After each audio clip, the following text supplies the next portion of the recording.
Hi, in this video I'm going to show you how to build your own kitchen island with open shelving on one end.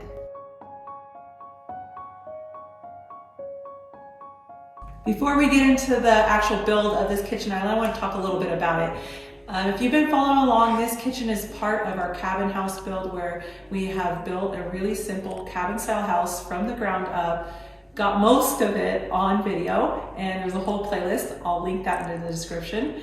This is the kitchen. In this video, I really want to focus in on this island because I'm putting out a plan for it. We're so happy with how it turned out. We wanted to make that available to you guys and make it an easy to build plan format. So here's the things that I love about this kitchen island. It's a sink island, so it's designed for food prep and dishwashing and entertaining. So we've got a sink here, a dishwasher here, a pull-out trash over here. There's a drawer over it for cutting boards and knives, so you can easily access that. Prep right here, use the trash right with it, and then right to dishwashing over here. So it's really well thought out, and I love having a sink in the island because you can be part of the conversation instead of against a wall if it's on the perimeter. Because this house is so small, I really tried to grab storage wherever I possibly could.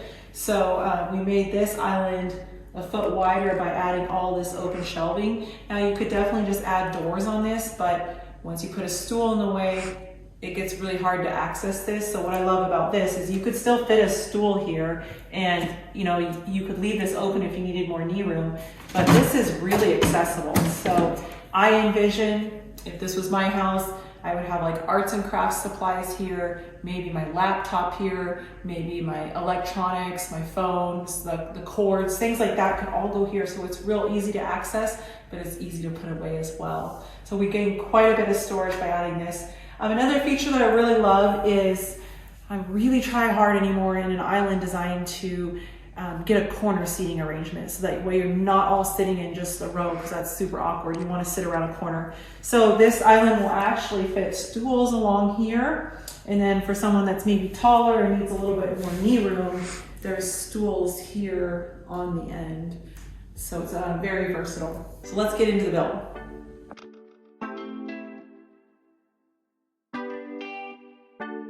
The free plans for this kitchen island are available on my website.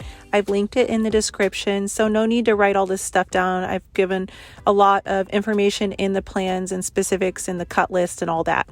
So let's start by building the work side of the island, and we'll start with the sink base first. You can use a standard 36-inch sink base instead of building your own, but it's actually really easy to build your own kitchen cabinets. It's one of the easiest things that you can build. And I'll also link in the plans a link with more details on exactly how I build a standard base cabinet. But essentially you're going to take 3/4 inch thick plywood and rip it into all your panel sizes, and then use a pocket hole jig to attach 2 side panels to a bottom panel.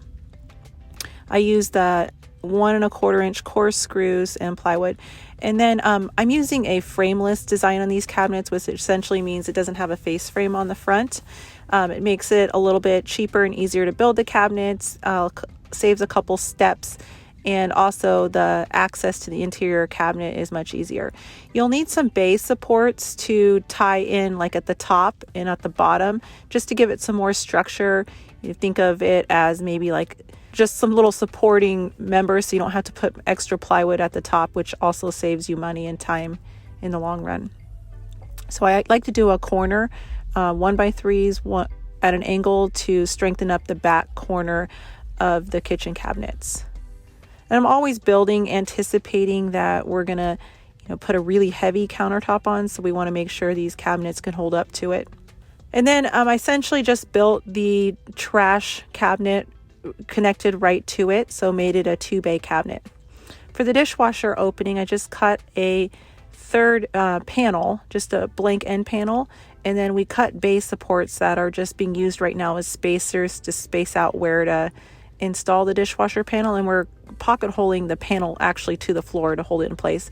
And then we'll take those spacers that are just laid on the floor and we'll attach them at the top of the panels to tie everything in and give us that dishwasher spacing that we want. There's going to be a lot more trim going on it that'll add a lot more structure, so I'm not too worried. So we put 1/2-inch plywood on the back. You could probably get away with a 1/4 inch.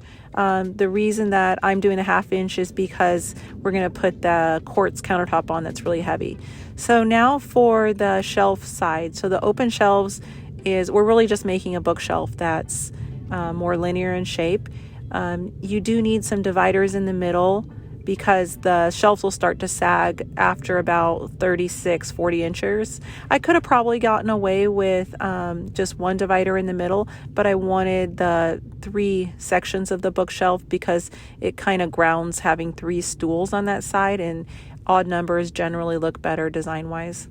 So once I got the bookshelf put together using the same pocket hole joinery and then the base supports at the top, just screwed through the base supports into the back run of kitchen cabinets. So if this isn't making complete sense, make sure you check out the plans because, you know, again, we've got a lot more specific detail on how I did all these steps. Okay, so that's pretty much the carcass of the entire island. So now it's just a matter of trimming. So I like to think about, you know, what side of the island is the most visible, like from the front door, and that side we're going to trim out last. So I'm going to trim out the 2 other sides, the longer sides first, and basically I'm just putting a 1x6 around the bottom, 1x2 around the top, and then I'm going to fill in what is called stiles with 1x3s. You can Craig jig the entire face frame together if you want. You can also nail or screw from the top to kind of tie it in.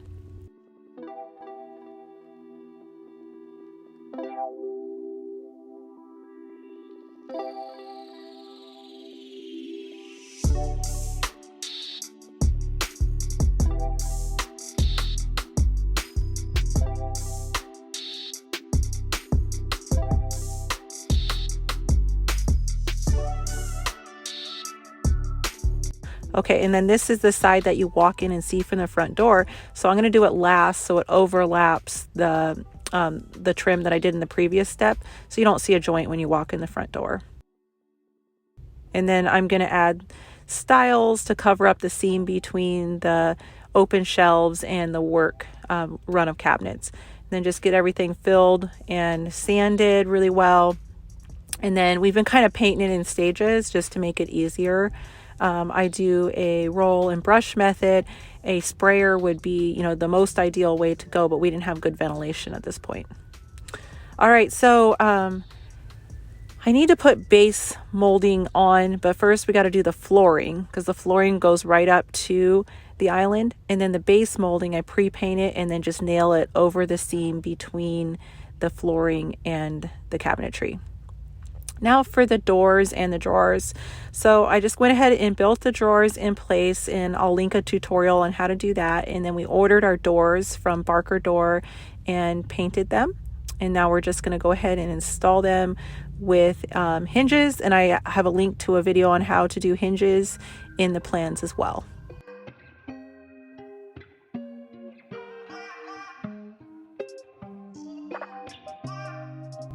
And there's the dishwasher piece and the sink, the pull-out trash hardware, and the cutting board knife drawer.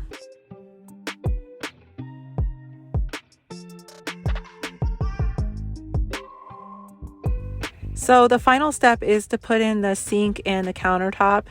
We installed the sink and then had the countertop fabricated up.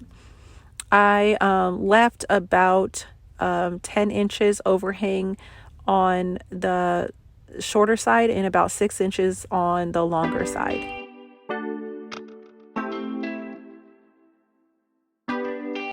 And then finally, I added the corbels last, just screwed those on from the back, and then time for the hardware.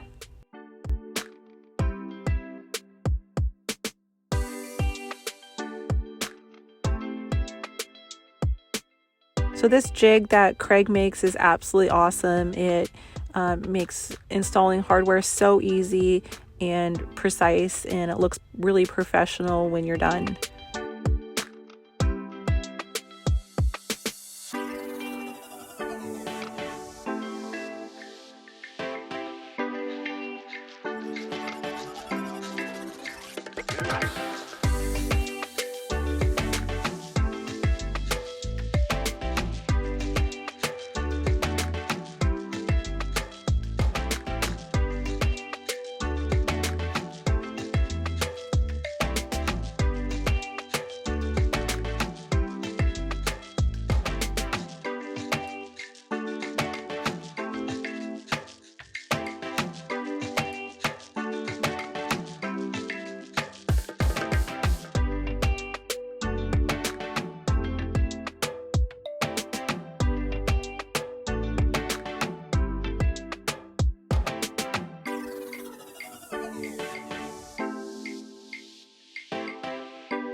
is the heart of this home. This is where life is going to happen.